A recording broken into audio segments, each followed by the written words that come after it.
Bonjour à tout le monde, moi c'est Abel, étudiant en maîtrise de recherche en études urbaines en programme conjoint INRS Université du Québec à Montréal. Ces derniers temps, j'ai reçu un nombre important de messages de mes abonnés sur Instagram qui me demandaient comment j'ai réussi à immigrer au Canada en tant qu'étudiant international. C'est la raison pour laquelle j'ai créé cette chaîne YouTube pour vous donner le maximum d'informations nécessaires. Dans cette vidéo, on verra tout ce qu'il y a à savoir pour venir étudier au Canada en tant qu'étudiant international.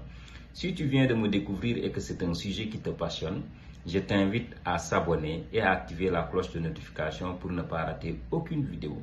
Cela te permettra d'être autonome et de pouvoir faire librement la procédure d'études sans pour autant passer par des agences de voyage et payer des sommes très conséquentes. Pour venir étudier au Canada, c'est facile, c'est en 3 étapes. La demande d'admission, la demande de CAQ et le dépôt de permis d'études.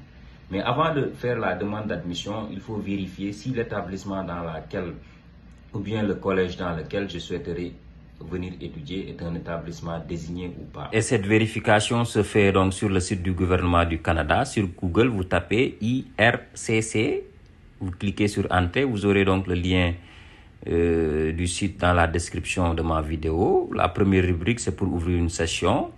Vous tapez sur la deuxième rubrique.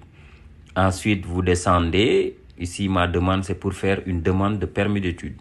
Mais vous tapez sur étudier parce que vous voulez trouver un établissement désigné. Vous cliquez sur trouver un établissement désigné. Un établissement désigné, c'est un établissement approuvé par le gouvernement pour l'accueil d'étudiants étrangers. Donc, ils te permettent de bénéficier d'un permis de travail post-diplôme.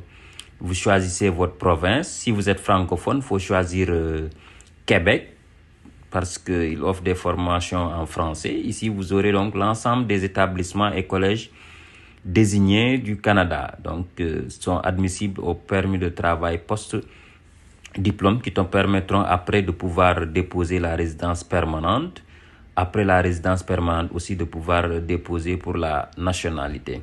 Vous avez ici l'ensemble des collèges désignés du Canada, les collèges LaSalle, etc., etc. Si vous avez une université spécifique aussi, vous pouvez la rechercher comme l'Université du Québec à Montréal. Après, vous essayez de trouver une formation qui vous convient le plus, qui vous passionne.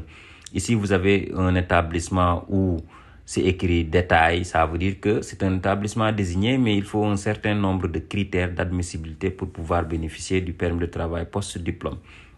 Comme un nombre de cours que tu dois faire, plus de 900 heures, être à temps plein. Donc voilà, surtout pour les diplômés donc à l'extérieur du Canada. Ça veut dire les étudiants internationaux. Donc voilà, c'est ça. Il faut plus de 180 jours d'études, plus de 900 heures de travail. Voilà. Donc, et dans les prochaines vidéos, on va essayer de voir aussi comment faire une admission dans un établissement sans pour autant payer donc des sommes. Tu payes juste les frais de traitement d'admission qui ne sont pas trop chers. On va les voir prochainement. Donc, je vous invite à s'abonner et à activer les cloches de notification pour les prochaines vidéos.